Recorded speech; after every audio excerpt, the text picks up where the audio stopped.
ce prochain sujet, c'est à propos des carburants que l'on utilise pour les fusées qu'on envoie dans l'espace.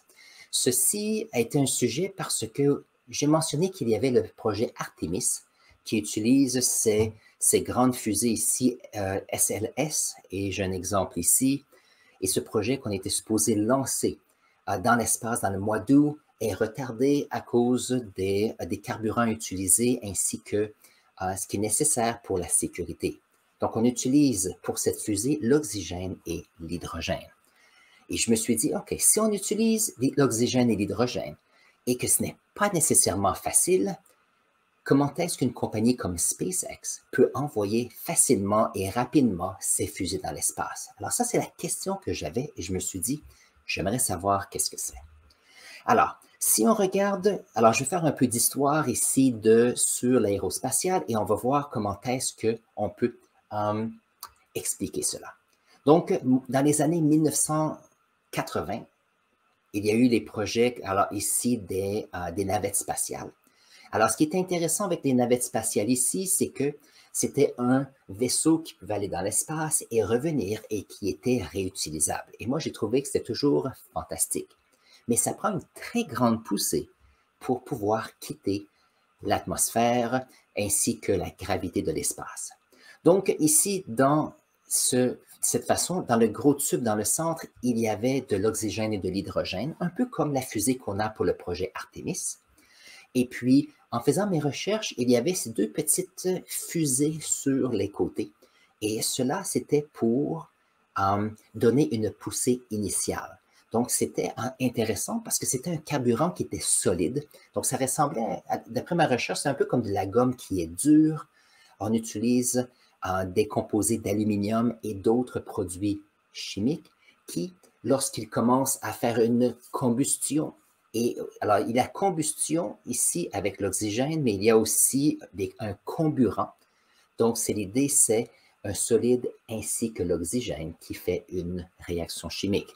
Donc, il y avait ces deux petites fusées avec un carburant solide qui donnait rapidement une grande poussée, mais qui durait peu de temps. Et après ça, il y avait la fusée du centre qui faisait le reste du projet. Alors ça, j'ai trouvé intéressant et voyons voir ce que mes recherches ont montré. Donc, la NASA, dans ses programmes, la navette spatiale utilisait l'hydrogène et l'oxygène, ainsi que ses carburants liquides pour les navettes spatiales.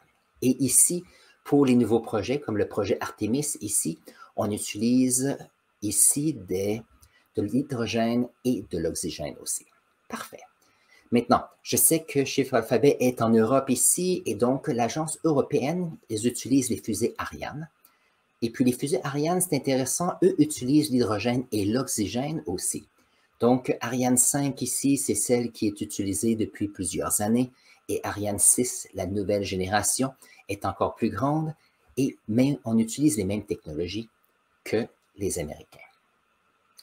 Maintenant, si on regarde SpaceX qui est juste ici, eux n'utilisent pas de l'hydrogène, parce que l'hydrogène qui est fantastique comme carburant, lorsqu'on parle de l'environnement, nous avons l'hydrogène liquide et l'oxygène liquide qui ensemble vont faire de l'énergie. Mais chose intéressante, et on va regarder ça pour pouvoir le voir au tableau, c'est que le produit chimique que l'on a à la fin, c'est de l'eau. Donc, cette grande énergie utilisée a vraiment pas de signature de pollution dans l'atmosphère. On se retrouve avec de l'eau, c'est ce grand nuage de fumée derrière. Et ça, c'est fantastique. Maintenant, si on regarde les projets de SpaceX, qui je pensais étaient fantastiques, eux utilisent le kérosène. Donc ici, le kérosène, qu'est-ce que c'est? On utilise un type spécifique. C'est un produit pétrolier qui est raffiné ici pour maximiser la combustion. Donc ici, on se retrouve avec des composés de carbone et d'hydrogène, alors, il y a une variété de composés. Mais ça, ce qui est intéressant, c'est que ça donne une bonne poussée pour la fusée. On a aussi de l'oxygène liquide pour s'assurer la combustion, parce que n'oubliez pas, plus on monte dans l'atmosphère, moins il y a d'air, et moins il y a d'air, moins il y a d'oxygène. Donc, il faut que les fusées emmènent leur oxygène avec eux pour faire la combustion. Alors ici, ce qui est intéressant, c'est que si on prend le premier composé, j'ai C10H22. C10H22.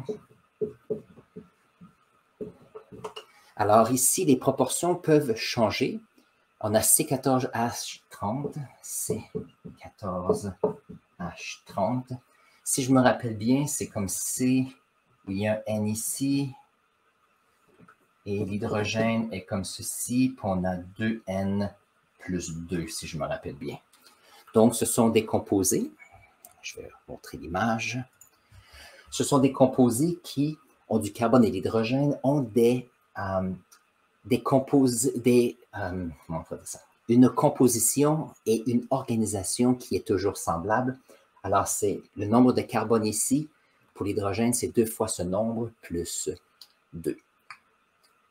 Pour faire un dessin de cette molécule, nous avons ici, comme ceci, C.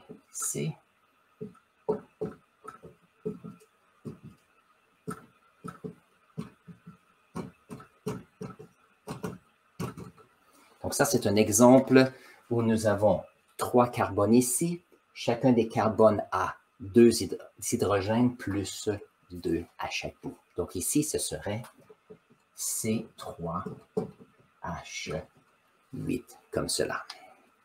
Donc ça, ce sont des petites molécules. Par exemple, les combustibles fossiles qu'on a dans les briquets, par exemple, dans le propane, que c'est utilisé pour soit des voitures ou le barbecue. Alors, c'est ici ce qu'on utilise avec de l'oxygène.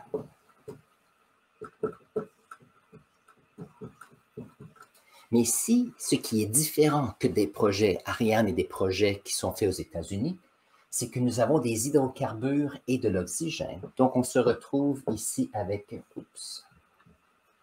CO2 plus H2O plus énergie. Donc, CO2 plus H2O plus énergie. Donc ici, l'idée, c'est que nous avons une poussée qui est semblable. Peut-être qu'il y a peut-être un petit peu plus de poussée, mais c'est tellement plus facile à contrôler. Donc, si on pense à SpaceX, leur idée, c'est comment est-ce qu'on peut envoyer dans l'espace une fusée qui coûte moins cher, une fusée qui peut être recyclée, une fusée qui est très stable et sécuritaire pour les personnes qui voyagent avec ceux-ci.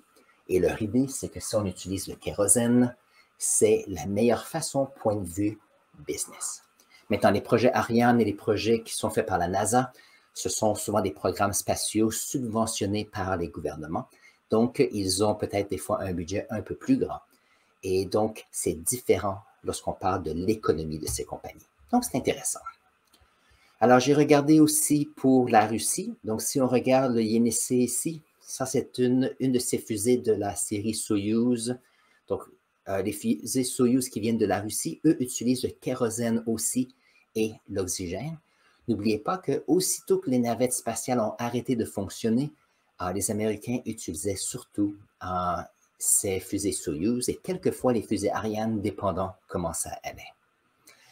J'ai regardé aussi en Inde ainsi qu'en Chine, ils ont des programmes spatiaux qui se développent et ceux-ci utilisent l'hydrogène et l'oxygène. Et j'ai remarqué qu'en Chine, on utilise certains carburants solides.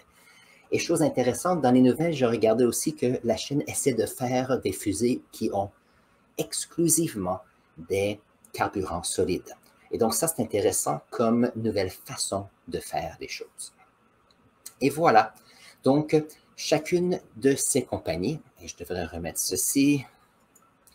Alors, chacune de ces compagnies ou ces programmes spatiaux qui viennent de différentes compagnies ou de groupes de pays ont leur façon de voir les choses, point de vue scientifique, mais aussi point de vue économique et point de vue de faire les choses. Et bien sûr, plus qu'il y a de joueurs, plus ça peut changer. Et on peut voir que de ce temps-ci, certaines fusées deviennent de plus en plus grandes. Et donc, qu'est-ce qui arrive, c'est qu'on se retrouve avec des objets qu'on envoie dans l'espace de plus en plus gros. Et donc, on a besoin de ces fusées de plus en plus grosses. Donc, ici, on indique aussi cette idée du Starship de SpaceX. Alors, ça, c'est cette idée d'envoyer des gens sur Mars. Ça, c'est la petite version ici qu'ils testent présentement, mais leur idée est de faire des Super Heavy pour pouvoir aller sur Mars pour les personnes, mais aussi avoir un espace cargo pour envoyer des choses. Donc, petite discussion aujourd'hui sur les carburants de fusée. Moi, je trouve ça très intéressant. C'est très scientifique, c'est très chimique. Donc, souvent, on se demande ce que des ingénieurs chimiques ou des chimistes peuvent faire en aérospatial. On a ici un exemple fantastique. Donc, peut-être que certaines personnes ici aimeraient aller en aérospatial. Et si c'est le cas, mettez dans la section commentaires le type de carrière que vous aimeriez faire. Ça me ferait plaisir de savoir. Alors, je suis content que vous ayez été avec nous aujourd'hui pour cette vidéo. Prenez un instant et allez voir ce vidéo ici. Vous allez voir, on va apprendre quelque chose de nouveau. On se voit là.